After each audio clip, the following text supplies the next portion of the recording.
What is up, everybody? Welcome back to the channel. Today we're diving deep, and I mean deep into the world of photography with some killer tips for all you beginners out there, whether you just picked up your first camera or you're just looking to step up your game.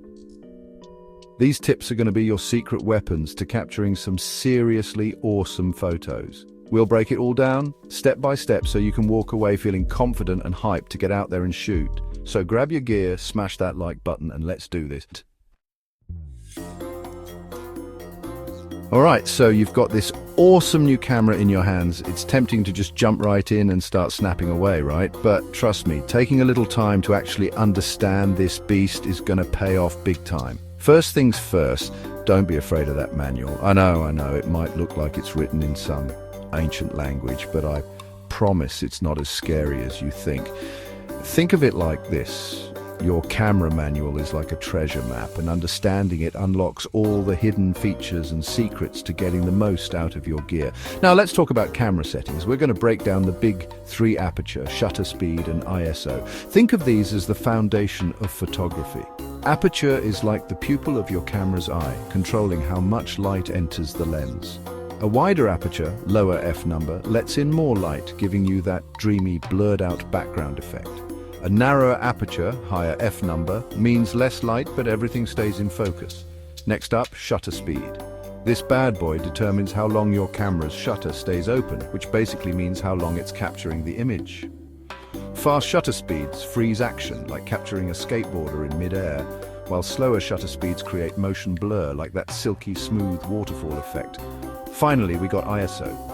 Think of ISO as your camera's sensitivity to light. Lower ISO for bright sunny days and crank it up when you're shooting in low light. But remember, higher ISO can sometimes introduce some grain or noise into your images. It's all about finding that sweet spot.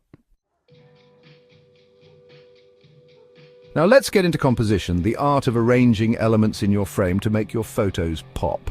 The rule of thirds is your new secret weapon. Imagine dividing your frame into 9 equal sections with 2 vertical and 2 horizontal lines.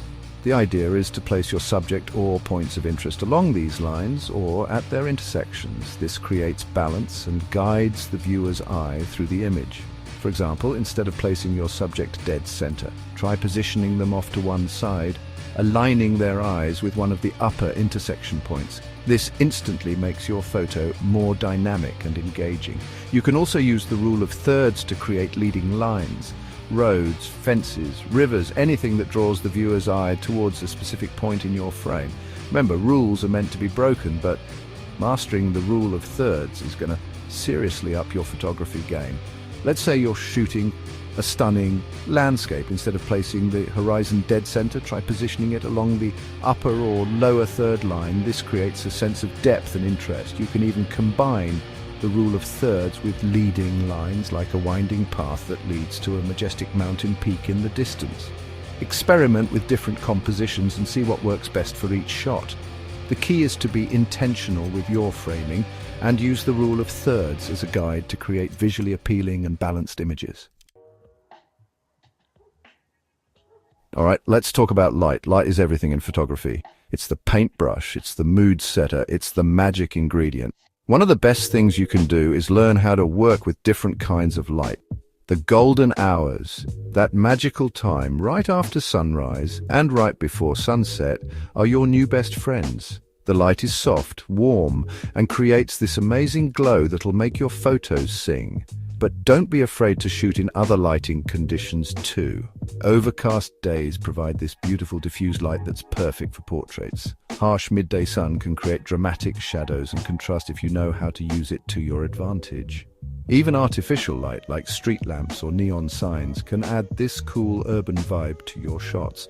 The key is to experiment and see what works best for your style. Pay attention to how the light falls on your subject, how it creates shadows and highlights. Don't be afraid to move around, change your angle, find that sweet spot where the light is just right. Remember, photography is all about capturing light, so embrace it, play with it, and let it guide you. One of the biggest mistakes beginners make is shooting everything from eye level. But guess what? We're not just going to stand there like robots. We're going to get low, we're going to get high, we're going to find those unique and interesting angles that make our photos stand out. Get down low to the ground and shoot up at your subject. This gives a whole new perspective, making things look larger than life. Or try shooting from above, looking down on your subject. This can create a sense of scale and depth. Don't be afraid to move around, tilt your camera, get creative. Remember, photography is all about perspective. The same subject can look completely different depending on the angle you choose to shoot from. So ditch the ordinary and embrace the extraordinary. Let's say you're shooting a portrait. Instead of the standard eye-level shot, try getting low to the ground and shooting up at your subject. This will give them a sense of power and presence. Or if you're shooting a landscape, try finding a high vantage point and shooting down to showcase the vastness of the scene. Remember, it's all about experimenting and finding those unique angles that make your photos pop. All right, we've shot our photos, now it's time to bring them to life in the digital darkroom. Editing is like adding that final touch of magic, enhancing colors, adjusting light, and really making your images shine. Now, there are tons of editing software out there, but don't get overwhelmed. Start with the basics: cropping, adjusting brightness and contrast, playing with saturation and vibrancy. Remember, editing should enhance your photos, not overpower them.